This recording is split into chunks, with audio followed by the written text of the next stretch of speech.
남북 관계가 강대강 대치로 치닫고 있는 가운데 김현철 통일부 장관이 남북 관계 악화에 책임을 지고 사의를 표했습니다. 국민 기대에 부응하지 못해 죄송하다는 말도 남겼는데요. 앞으로 남북 관계에 어떤 영향을 미칠지도 주목이 되고 있습니다. 네, 또 북한은 남북 공동연락사무소 폭파에 이어 금강산과 개성공단 등에 군을 배치하겠다고 밝히면서 사실상 9.19 군사 합의 파기를 시사했습니다. 자세한 소식 김영석 전 통일부 차관과 함께 짚어보겠습니다. 어서 오십시오. 네, 반갑습니다. 안녕하십니까. 자, 이 남북 관계가 상당히 좀 긴박하게 돌아가고 있는 것 같습니다. 긴장감이 높아지고 있는데 이런 가운데 또 오후에 좀 갑작스러운 소식까지 전해졌어요. 김현철 통일부 장관이 사의를 하겠다. 남북관계 악화에 모든 책임을 지고 물러가겠다라고 말을 했는데 어떻게 좀 보셨습니까? 일단 과거에도 보면 2006년에 북한의 1차 핵실험을 하고 그때 그 당시 통일부 장관이었던 이종석 장관께서 이제 사의를 표명을 하고 실제로 이제 사임도 하셨어요. 그런데 지금 현재 상황에서 본다면 이 남북 관계가 2018년에 이제 나름대로 방향을 가지고 가다가 지금은 이제 북한이 현재 상황에 대한 이제 강한 이제 불만에 의해서 지금 꼬여가고 있는 거 아닙니까? 네. 그러면 이제 주무부처 장관이 이제 오직했으면 사의 표명을 했겠습니다만은 지금은 이제 사의 표명이라는 그런 결연한 의지를 가지고 지금 현재 꼬여 있는 그 남북 관계를 풀기 위한 이제 그러한 쪽으로 보다 더 집중을 하는 게 오히려 더 낫지 않나 싶습니다. 네, 그렇다면 이제 문재인 대통령이 어떤 결정을 내릴 거라고 좀 생각해? 일단은 이제 정말 예를 들어서 통일부 장관 사의 이제 뭐 인사권이니까 제가 말씀드리긴 어렵습니다만은 그냥 뭐 객관적으로 놓고 본다면 이제 리더십이 변화한다 그러면 이제 상대방에 대해서는 이제 그런 메시지에 있어서의 혼선을 줄 수 있거든요. 그러니까 즉 수장이 변했다 그러면 그 방향도 변하지 않느냐라는 이제 의미가 될 수도 있기 때문에 이게 참 그 이제 단순한 인사로 볼 건 아니란 말이죠. 남북 관계. 그리고 또 하나가 지금 현재 남북 관계 상황에 있어서 과연 이제 대한민국이 이제 잘못해서 그랬을까라는 부분에 대해서 우리가 근본적으로 생각해 볼 필요가 있을 것 같아요. 지금 보면 여러 가지 이제 논란이 있습니다만은 2018년부터 이제 북한이 평창 동계올림픽을 계기로 왔고 그리고 거기에 따라서 북한이 국제사회와 비핵화를 하고 협력하기 위해서 우리가 뭐 운전자론 또는 이제 촉진자 역할을 내세우면서 남북관계 상황을 변화시키기 위해서 노력을 했습니다. 그런데 결국은 뭐냐? 이제 북한과 미국 간의 비핵화 관련된 협상에서 진전이 없었고 그러다 보니까 미국이 북한 표현에 의하면 이제 강한 입장으로 가버린 거죠. 그러면서 이제 강경 일변도로 가니까 북한이 이제 더 이상 미국하고는 이야기할 수 없다, 협상할 수 없다라고 하면서 이제 2019년부터 냉랭한 관계가 있었던 거고 그때부터의 남북 관계는 지금의 남북 관계 같은 거죠.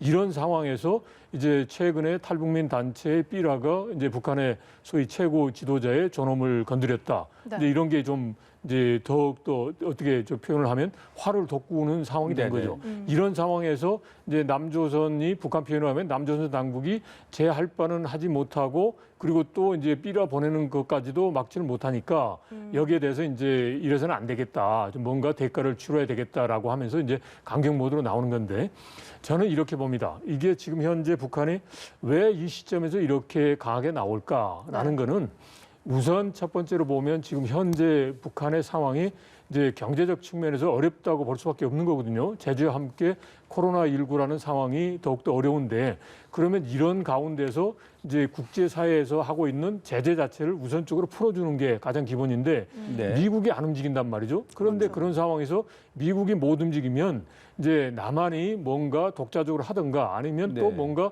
자기들 스스로가 김정일 위원장이 했던 개성공단이라든지 금강산 관광 재개라든지 이런 부분을 적극적으로 해줬으면 좋겠는데 이게 안 했으니까 여기에 대한 이제 실망과 함께 불만이 있고 그 다음에 이제 또 하나는 지금 현재 북한 내부적으로 이제 어떻게 보면 이제 단합해서 지금 현재 경제적 어려움을 풀어 나가려고 하는데 어렵지 않습니까? 어려운데 이제 이 부분에 대해서 왜 어려울까? 김정은 위원장은 열심히 하려고 하는데 소위 말해서 외부의 그러한 그 이제 불순한 세력, 적대 세력에 의해서 우리가 어렵다라는 쪽으로 해서 북한 주민을 좀 뭔가 좀 그 단합심을 갖고자 하는 이런 게 있는 것 같고요.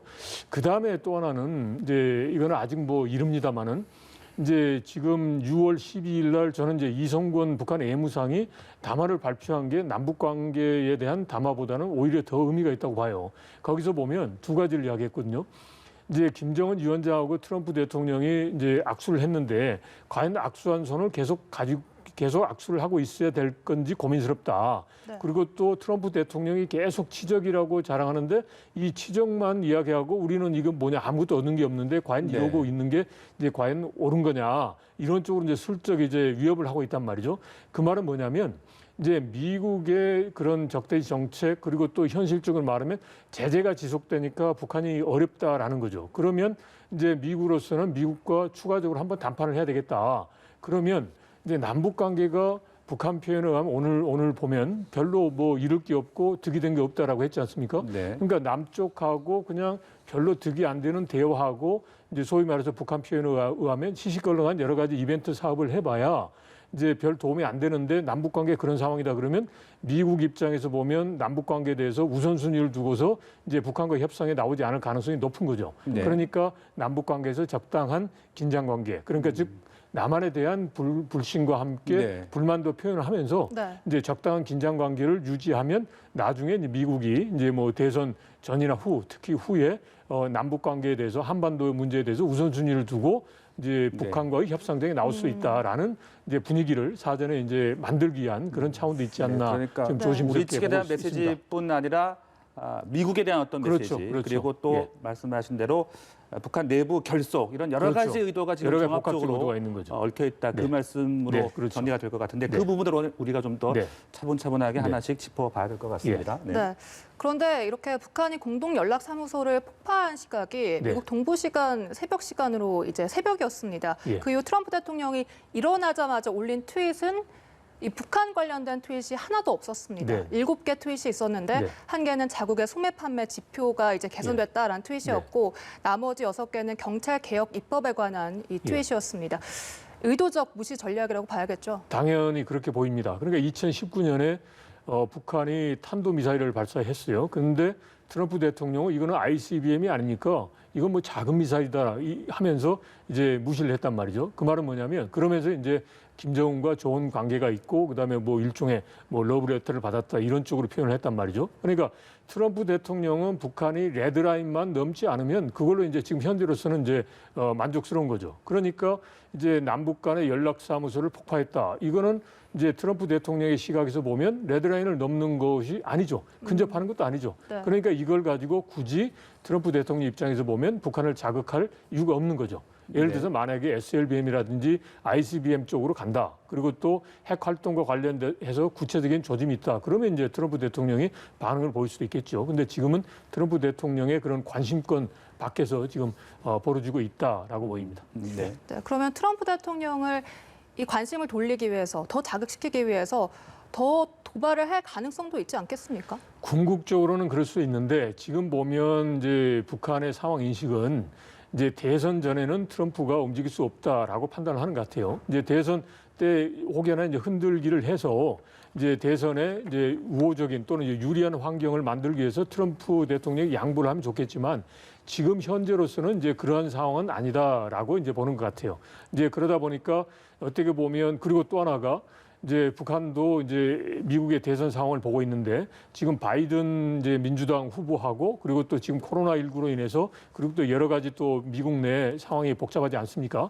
이제 그렇다 보니까 과연 이제 트럼프 대통령이 이제 대선에서 제대로 이제 승기를 잡을 수 있을까라는 것도 좀 고민할 거란 말이죠. 승기를 못 잡아버리면 이제 대화의 상대방이 사라져버리는 거니까 그런 차원에서 본다면 이제 미국하고 이제 뭔가 협상 또는談판을 하기 위한 카드는 이제 미국의 대선의 결과가 확실하게 이제 나타나고 난 다음에 하겠다라는 게 이제 북한의 판단인 것 같아요. 이제 네. 다만 이제 그렇게 하기 전에 미국한테 계속 이제 일종의 위협하는 거죠. 소위 레드라인 넘을 수 있다. 그리고 또 남북 간에도 의도적인 긴장을 조성시켜서 이제 미국이 한반도 문제에 대해서 이제 소위 그 관심을 이제 덜 가지거나 또는 이제 우선순위를 떨어뜨리지 않는 이제 그런 쪽으로 이제 노리는 거죠. 네, 미국과의 관계까지 좀 짚어봤고 다시 네. 우리나라 상황으로 좀 돌아와 보겠습니다. 지금 김여정 부부장이 상당히 좀 막말을 쏟아내면서 우리 네. 정부를 비난하지 않았습니까? 이에 대해서 우리 청와대도 무례한 어조다, 몰상식한 행위다라면서 상당히 좀 강하게 비난을 했어요. 예. 어떻게 보면 지금까지 기류와는 좀 달라졌다라고 봐야 되는 건지 어떻게 좀 이해를 하셨습니까? 일단 이제 뭐 외향적으로 보면 달라졌다라고 볼 수는 있지만 기본적으로 이제 북한이 막말을 한 게 하루 이틀 된 건 아닙니다. 그러면 뭐 지금은 이렇게 이야기를 하지만 그 이전에는 더욱더 심한 말도 했거든요. 네. 그러니까 북한이 막말한 거에 대해서 우리도 같이 대응할 필요는 없는 것 같고요.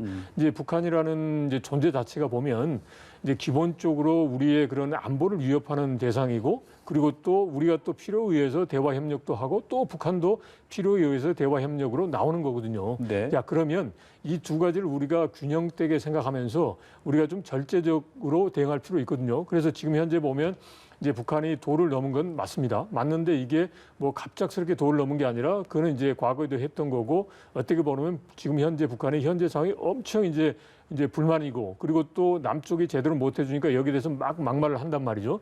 그래서 이게 좀 도를 넘는 건데, 여기에 대해서 적절하게 이게 일종의 좀 이제 컨트롤하는 거죠. 너무 네. 나가지 마라.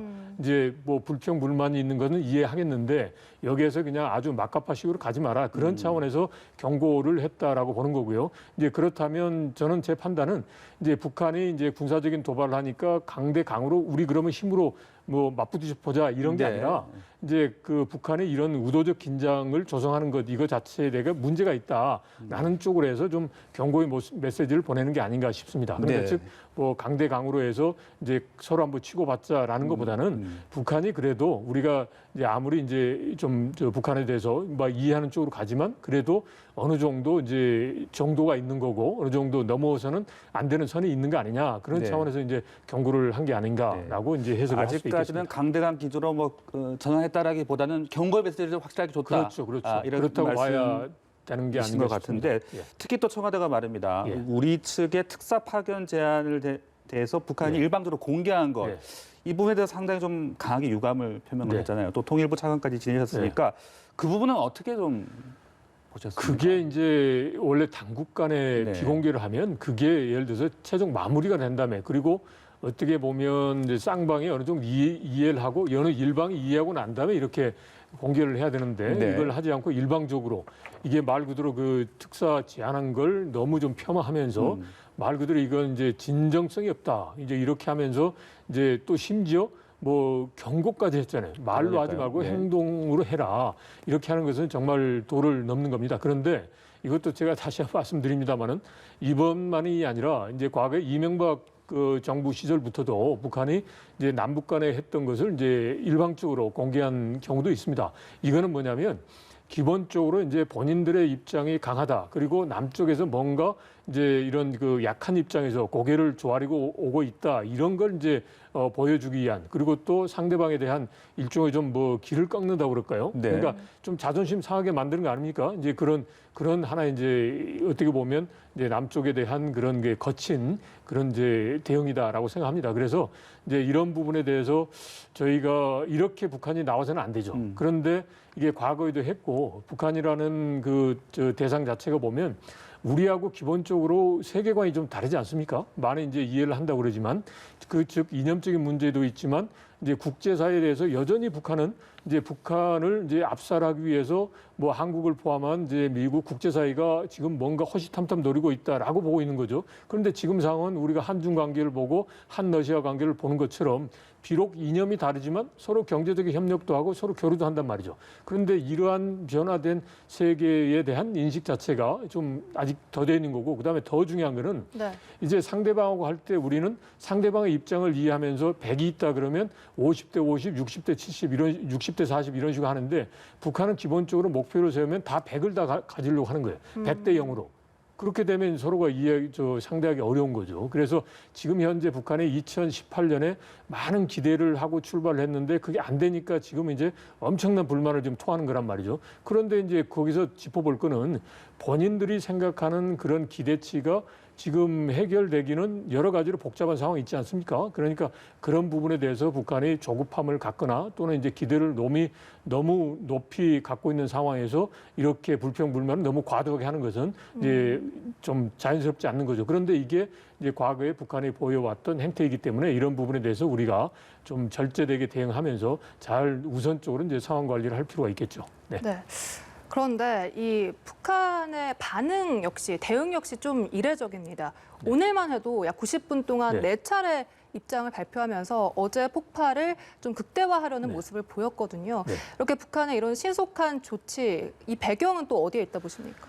기본은 이제 김정은 위원장이 이제 2011년에 이제 그 북한의 그런 최고 자리에 이제 등극한 다음부터 보면 여러 가지로 이게 속도감 있게 해요. 그러니까 2018년 보면 평창 동계올림픽부터 해가지고 3차례 남북 정상회담, 그다음에 미북 정상회담 이렇게 가잖아요. 그러니까 엄청나게 속도가 빠르거든요. 그 말은 뭐냐면 목표를 정하고 이걸 급하게 이제 서두른다는 거죠. 네. 그러니까 이런 경우도 보면은 이제 대남 관계를 대적 관계로 전환했고, 그다음에 통신선을 차단하고 그 이후로 이제 삐라 때문에 그러는데 우리가 삐라 보내는 걸 방지하는 그런 노력도 보기 전에 막 그 네. 일사천리로 가버리잖아요.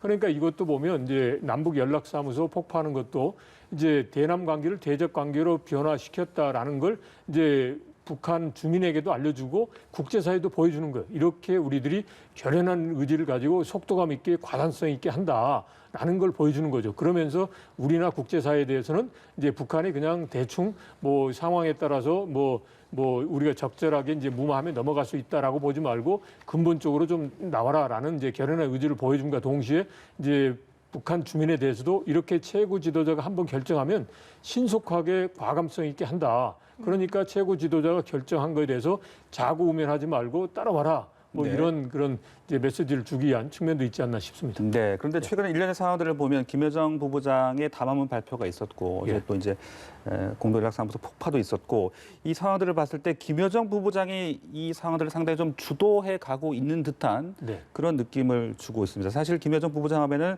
동계올림픽 때만 해도 어떻게 보면 평화의 메신저처럼 그렇죠. 우리가 인식이 돼 왔었는데 이렇게 좀 태도가 급변을 한 이유 그리고 김여정 부부장이 전면에 나선 그 의도는 어떻게 저희가 좀 짚어봐야 되는 겁니까? 우선 첫 번째 이제 그 대북 전단 문제를 제기를 했단 말이죠. 그렇죠. 그러면 그거는 이제 김정은 위원장을 폄하하는 내용이에요.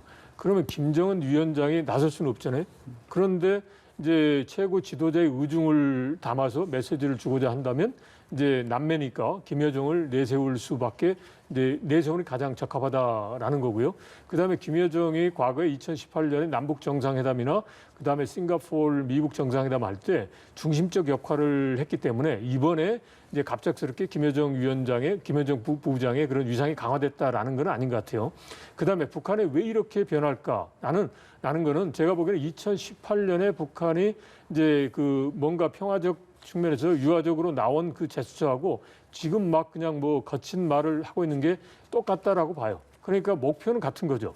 그러니까 핵 문제와 관련해서는 이제 자위력 차원이니까 어떻게 보면 가장 이제 최소화하면서 이제 제재 해제를 포함한 이제 그 체제 안전 보장을 담보하고자 하는 게 목표인데 이제 2018년은 이제 남북 회담을 통해서 또는 미북 회담을 통해서 이제 그런 목표를 달성하고자 했다는 거고 근데 그거 자체가 18년, 19년, 20년 지금까지 잘 안 되니까 그러면 다른 방법으로 그 목표를 달성해야 되겠다라는 이제 또 다른 그런 이제 접근인 거죠. 지금은 이제 우리도 그렇고 미국이 안 움직이니까 그러면 여기에서 뭔가 강한 언사를 그 좀 거칠게 해서 이제 북한이 원하는 그런 체제 안전 보장과 제재 해제를 위한 목표를 달성해야 되겠다라고 생각하는 것 같아요. 그래서 이제 북한의 목표가 변화했다라는 것보다는 지금 현재의 상황에서 북한이 이제 다른 접근을 하는 거죠. 네, 알겠습니다. 네. 김형석 통일부 전 차관과 함께 이야기 나눠봤습니다. 오늘 말씀 고맙습니다. 고맙습니다. 네, 맞습니다.